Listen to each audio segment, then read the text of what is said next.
សួស្តីអ្នកសិក្សាភាសាអង់គ្លេសទាំងអស់គ្នានៅក្នុងវីដេអូនេះនិយាយអំពី IE ស្មើនឹងស្រៈ E example like feel យើងប្រែថាទីលានឬក៏វាលស្រែ second brave យើងប្រែថាសង្ខេប piece ចំណិតតូចឬក៏ជាផ្នែក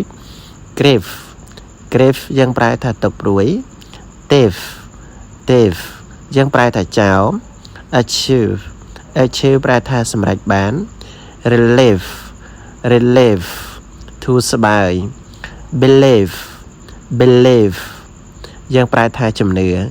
សូមអនុវត្តតាមលោកគ្រូទាំងអស់គ្នា feel brave peace grave thief achieve relieve believe